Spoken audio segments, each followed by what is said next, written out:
C'est une affaire digne d'un thriller qui émeut tout le pays. Yvonne Ifete Biaoumba, la quarantaine, mariée et mère de 3 enfants, a été kidnappée puis tuée par son propre chauffeur qu'elle hébergeait depuis 5 ans. Alertée de la disparition de sa fille, la famille du désormais défunte Yvonne Ifete avait saisi la police par une plainte. Le commissaire provincial, le général Silvano Kassongo, a lancé une enquête qui a conduit à l'arrestation du chauffeur Diego Ndita et de son complice Thierry Kangunga. Ils sont passés aux aveux.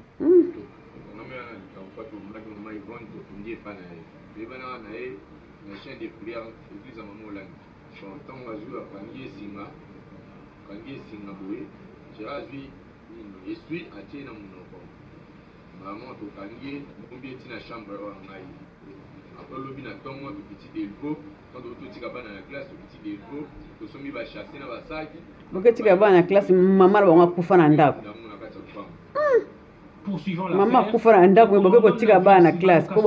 a dépêché la police criminelle requise par le parquet sur les lieux où le corps de la victime a été mis en terre. Sur l'avenue Libération, au quartier Kingu, dans la commune de Selembao, l'émotion était vive.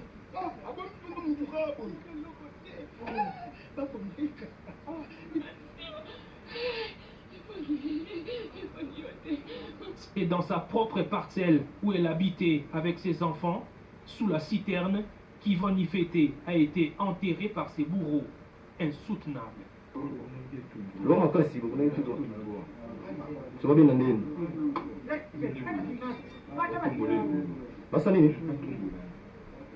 Selon toujours les aveux de Yvonne lui est venue quand celle-ci, revenant d'un voyage à Dubaï, a constaté la perte de ses documents parcellaires volés par son chauffeur et ses complices. Menaçant de les faire arrêter, ils ont entrepris de la tuer. Alors qu'ils voulaient vendre la parcelle, les courtiers immobiliers ont exigé une procuration.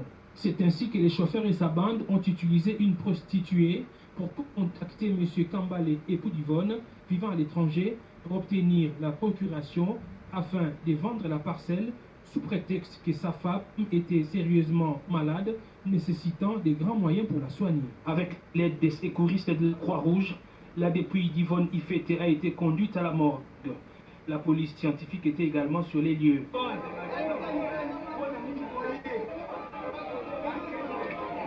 En croire les habitants du quartier, les chauffeurs à la... Ndoki alinga lela ndoki abomi mutu ndoki. Oui, voilà. Nabengi opo meka un peu ko expliquer biso vraiment à long et à large. Peut-être qui crédit d'anglais kati au meka ko rappeler biso. Merci. Voilà, bonsoir madame. Bonsoir maman. Problème? C'est présenté nano bandeko bazolanda yo c'est présenté ato c'est présenté baebake ezangai mutu tel naza soit membre ya famille ya Yvonne naza membre ya famille ya mutu tel eza peut-être makambo koloba alors c'est présenté po bandeko baolanda biso siko bameka comprendre bakomaki mwasi na mobali bango ye baombali oyo mobali ya Dubai papa bana ye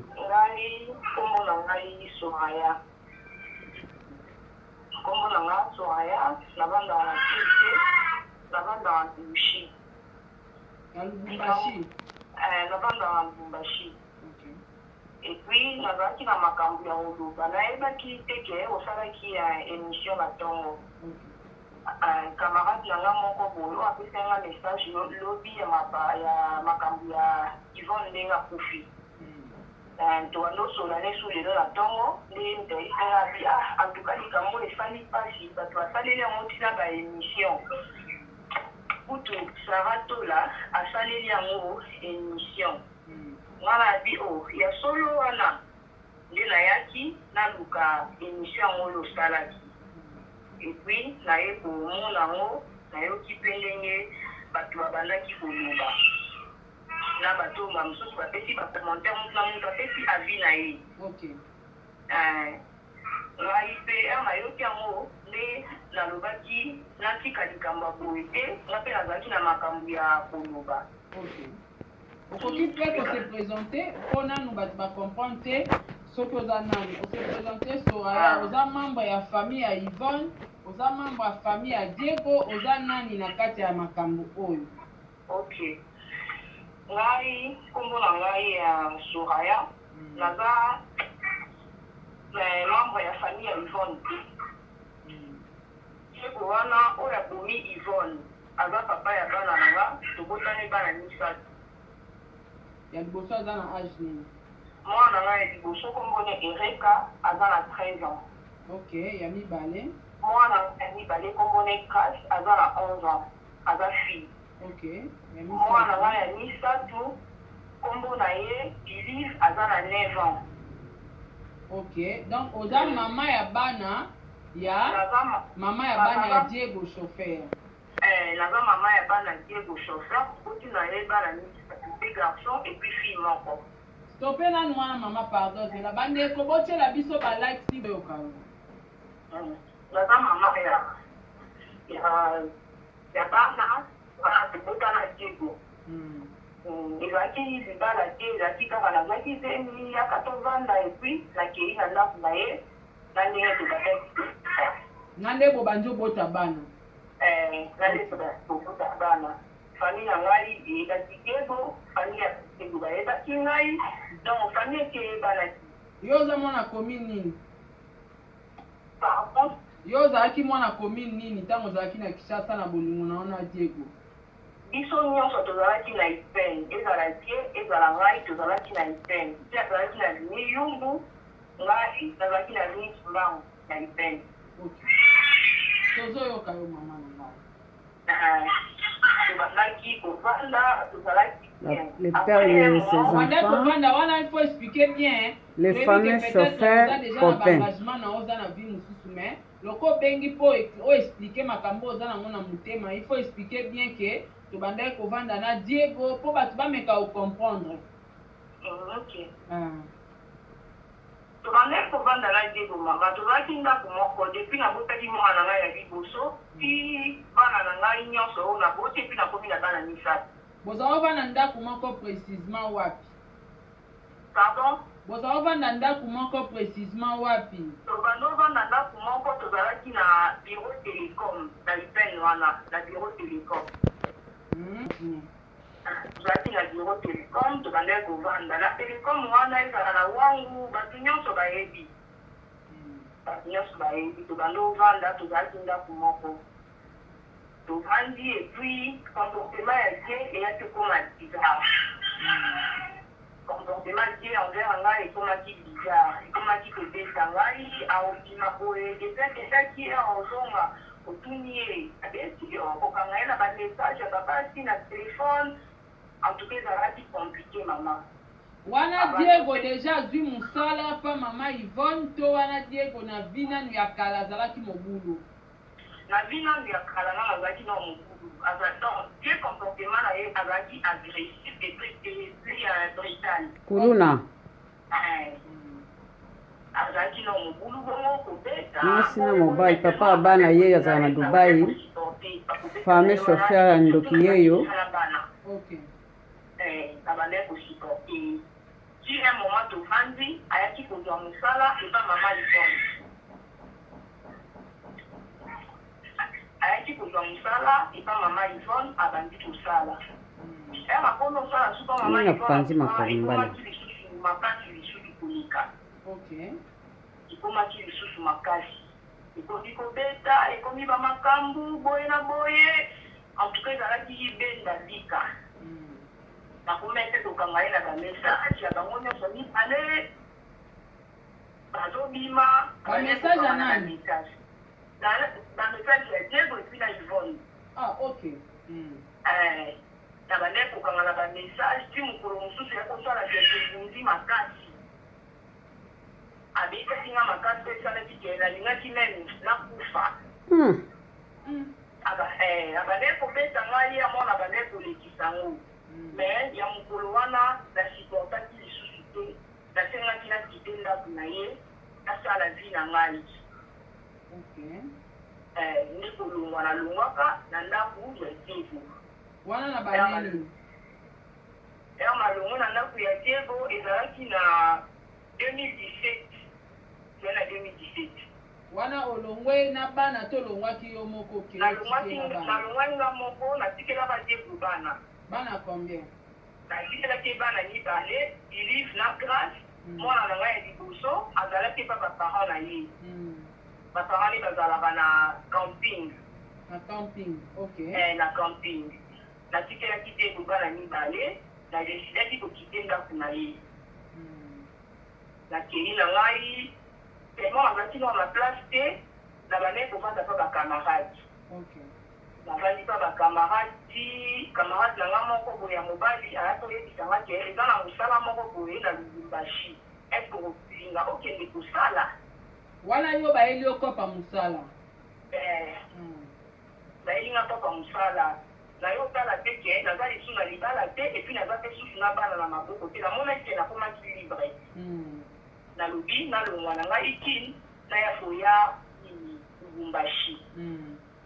Ayo longwa kini. Oh, mwasa Diego mutazoloba mama bana yo akala. Na ye Lubumbashi ezalaki na 2018. Okay. Na ye Lubumbashi na vandi na banjo bunda ti afukanga masungati ngai. Na kuma stable. Maintenant eloko la Lubumbashi la kuma stable. Maintenant ba camarade na ngai bandaki vraiment il n'arrêtait pas de m'appeler. Babandai kobenga ngai nyonso ke tu avais laissé les enfants à souffrir, Diego kutu boye.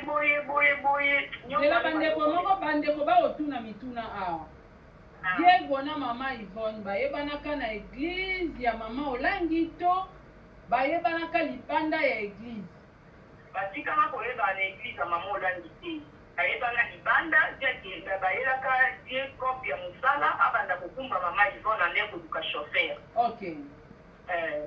Batikala koyeba na église. La version belé. Okay. Na mona lopanda na die tikala okende église te. Okay. Donc ndenge bayebanaka ndenge bayelaka ye donc yeza koluka chauffeur bamemeli Diego. Ndeko bamemeli Diego nde bakomi omema Diego na église na bango bongo akomi komema Diego na église na bango na 17e église ya mama Olangi. Ah d'accord, continuez na c'est bon. Alors na ye boye nakomaki stable. Maintenant bacamarade na nga babandaki kobenga ngai ere nyonso. Bana bazonyokwama epuis grande sœur na ngai azalaki a chaque fois okende kotala bana bandoli olakise bana te. Soki abi ake kotala bana na école, après un moment omona Diego a changé bana école. Akoma na mbongo ko epa Yvonne opese mbongo. Olinga te famille na ngai ezala contact na bana wana. Diego ngo koza na ba âge ni. Obi? Diego koza na ba âge ni. Diego aza mwana ya 90. Lokuta. Ah bon? Ah, lokuta. Aza mwana 90. No, nanti akuboma mutu ndenge wana lokuta boni boyeko. Tata mukolo bono nanti. Aza na ba 31 Bacamarade nanga bakomaki kobenga nga na téléphone bazobenga nga Soraya. Au moins balobi baza na ba quarantaine. Bacamarade par-ci par-là et surtout tipeki mwana na ya mwasi salozonga. Mais nga nazalaki na posa ya ozonga te. Tellement bapele elekaki mingi. Nayaki koluka mawa ya 9 mois na nga na memaki ya bana na libungu. Na 2019, le 24 décembre 2019, nayaki okitaki. Depuis nayaka na 19 décembre yana mama tina lelo na nde bakangi natikala komona ye te.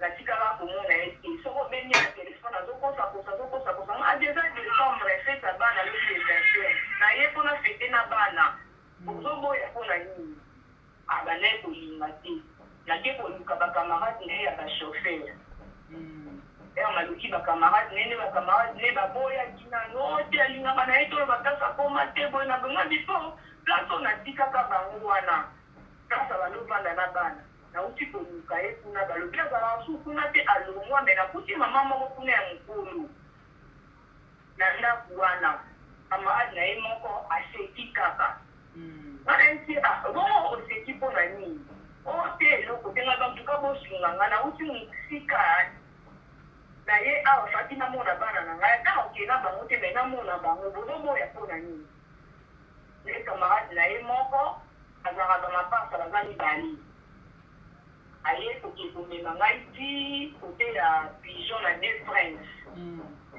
ameminga kuna ayebisi nga bi bavandaka awa na mwasi na ye wana babandaka kobima na ye wana oyebi mwasi na ye wana Yvonne tinga bien na ye bien ndako na bango yango wana bavandaka kuna me biso tokopusana te tozona sika yo moko okende omona kasi bavandaka wana ye camarade na ye amemi ye na ndako ya Yvonne oyo tozotala na bilili wana camarade yango ambiza pigeon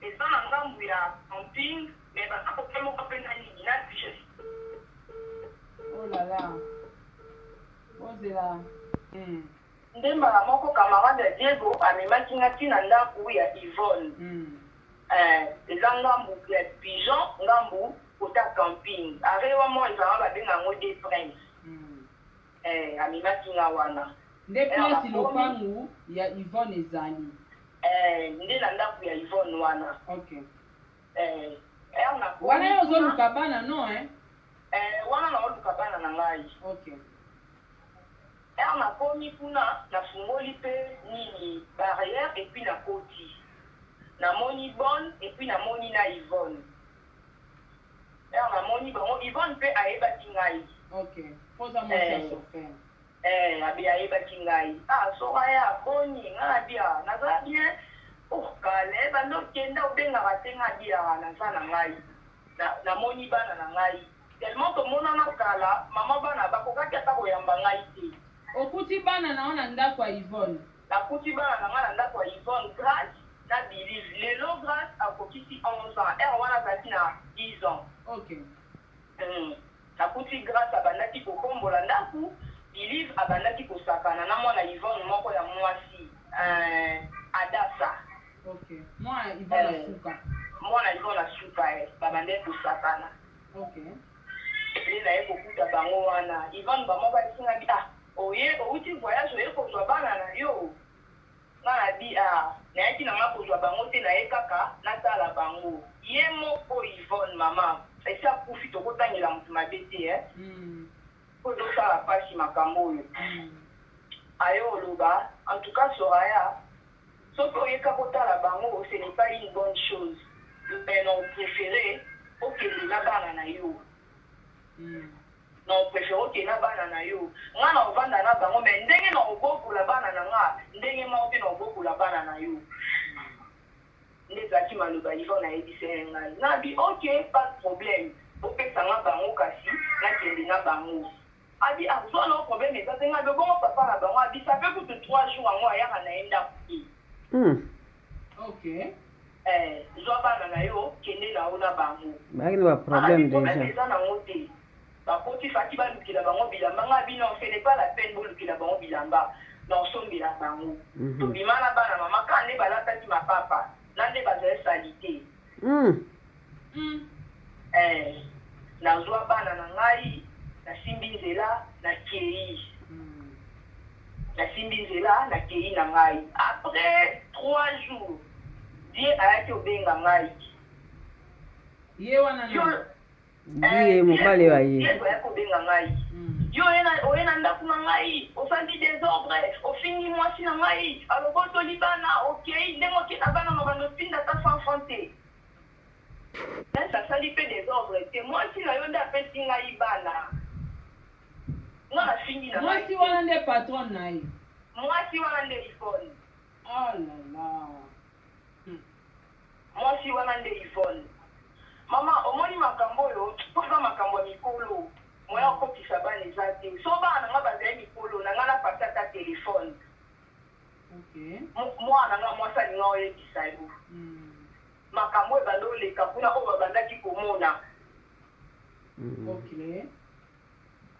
batela important eloba nao nazwa bana na ngai mama navandi nakini nasalaki 3 mois nasalaki 3 mois nakini nava nazonga kake nakendaki na projet te ya kozwa bana na condition nakutelaki bana place bazalaka balongwa natuni bango maintenant bolongwaki kuna mpona nini. Oh non, on avait quitté là-bas parce que la maman de maman Yvonne, elle a commencé à habiter là-bas là où on était avant.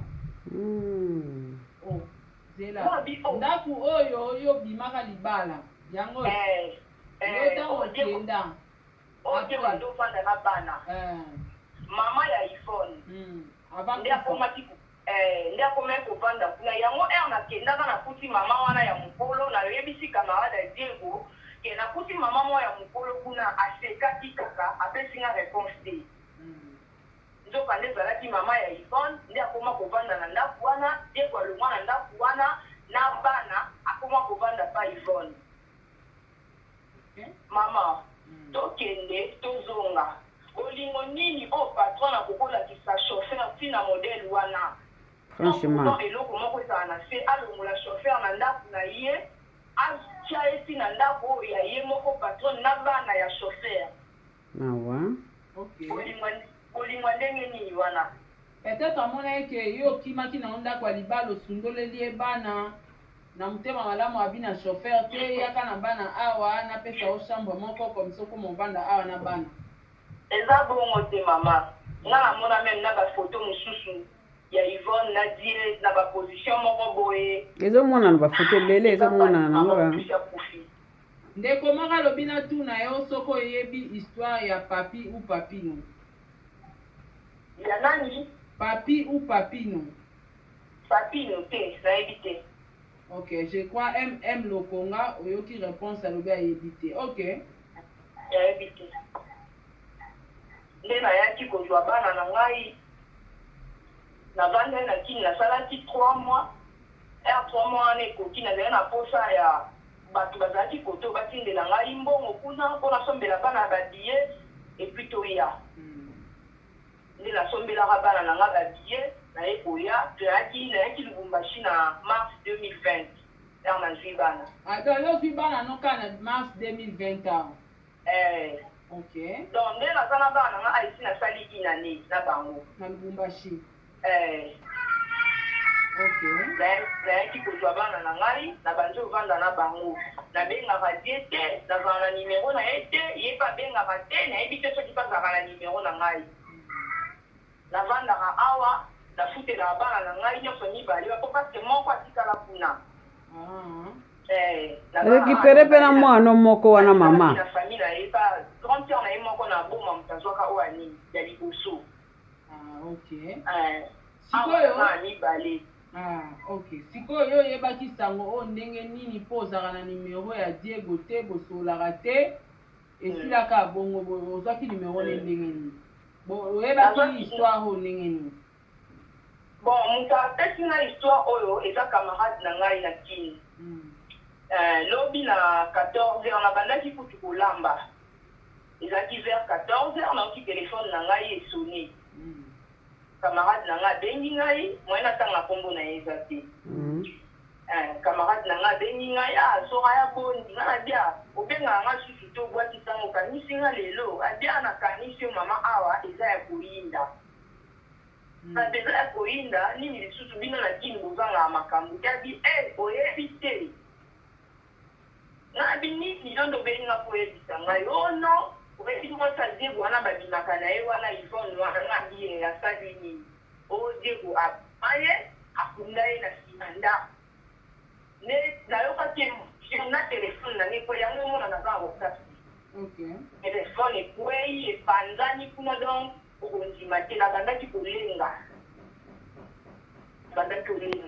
nzambe moto aépargne yo nakaki nango directement nalongoli basine na tie epuis na rapidisama nangaabisa ngai kozoloba eza ya lokuta to eza ya solo abinga na kokobenga mpona kosela moto liwa likambo monene boye Diego abomi Yvonne nabi abomi ye asali ye nini bazoloba soki mpe atekaki soki mituka soki nini nga na koboma motuka likolo ya mituka asali combien d'année na mosala wana aumeli depuis nga tokabanaki na ye depuis bokabwana na ye ezwi combien de temps depuis tokabwana na die ezwi déjà ba 6 ans bandanga na kabona na ti mais ye totali na ba vidéo nenga sambi alobi asali pa mama Yvonne 5 ans akosi ozoyeba okalkile par rapport ozokalkile yango na badate ya age ya bana to ozokalkile yango ndeni nazokalkile na baage ya bana te nakokobosana te ça fait déjà natikelaka ye bana mais anga naki korécupérer bana esali inani mais tokabwana kala avant même nazonga nanu kini d'accord se kazokosa mpe leta kosamba na ye wana ndenge osamba na kosamba na ye alobi bakutana na mama Yvonne l'église bakutana na église te mama likambo oyo ezopesa pasi omoni elonga akokoloba boye eza nini so nabengaki vraiment eza po likambo oyo ezalaka yango eloko tolobi eza pasi mingi mpe mawa babi le salaire du péché c'est la mort yo oza na mobali no na kati ya ndako mozoki na obima susu na mobali mosusu libanda mobali no aza bien aza na Dubai akipaka yo bien mais eloko nini yo kende koluka susu obima na chauffeur ozoko trompe papa ya bana na yo moni ndenge nzambe afutaka en plus oza mosala ya nzambe monene na kati ya église ya CFMC osambelaka mais tala babétise oza kosala tala na mobali yango mpe asimba portable ovandi bongo sikoyo boye owanga na ndenge nini kovanda bino mibale esika moko boye ezolakisaki bozalaki mpena mwasi na mobali mama omo ndenge otiki bana na pasi moto alingaki bomengo na yo alingaki yo te alingaki bomengo na yo alingaki mituka na yo alingaki bapo naza kuna baaudio ebele oyo ozokobenga bato ke baya kosomba lupango ke mwasi na azoteka lupango yeko moto aza na mikanda mpo aya kozwa aluka baklia mpo baya koteka lupango wana omoni sikoyo mama omoni sikoyo yo ntango otimbelaki ye yango abomaki yo mpo ye abotula mikanda lupango wana mpo ateka osikoyo ta ndako oke otiki bana na pasi ozomona kotrompe mobali na kati ya ndako ezalaka bien te ezalaka toujours les malédictions nzambe afrapaka fimbu na makambo wana mingi tozala mayele yango kotia mpe motu mosusu na ndako oyo oyebi te fo yeba na etat dame na ye toujours fo kozalaka toujours kana bapriere mpo oyebi mpa yawuti te oyebi makambo asala te mbala moko osuki kaka otie na kati ya ndako wana kaka totiango kana maboko ya nzambe so mpo soko ede bato eza kaka pasi ok merci tocontinue video solo te eleki na bamédia epuis bato motu na moto apesi avis na ye motu na motu aye na baargument na ye ezalaka lisolo boye te ezala leson oyo motu nyonso akoki otire ezala mwasi to mobali ezala mwasi to mobali ezala leson eleka boye lokola lisolo te so tokei na makambo nde balobaka na bible le salaire du péché c'est la mort voilà donc mama Yvonne lokola bandeki kobima na ti epuis azalaki infidèle epa mobali na ye voilà abuti oyo ye alonaki diego mpe afuti oyo ye mpe alonaki lelo se retrouve place oyo aza ya pasi wana voilà donc nzambe kaka nde ayebi na leta etumbu oyo bakokatela ye kuna biso toyebi te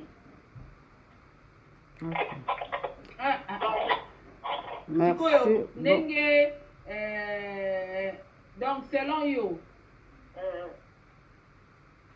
ndenge omoni papa bana na yo assassine patronne na ye esali yo ndenge nini tant que humain en tout cas maman je suis choquée naza vraiment choquée il est allé trop loin akokaki kosala nyonso mais oyo te nyonso tosalaka ezalaka mpona bana oyo tozobota alors ye ere asali boye apense na bana na ye te ere asali boye apense na bana ya Yvonne te Yvonne aza marke question nyonso elekaki mais aza mama ya bana lokola ngai nde nga naboti deux garçons fille moko nde mpe Yvonne aboti deux garçons na fille moko soki bawelelaki nini est ce que okoyeba age ya bana Yvonne atiki bon nga na suki na nga awa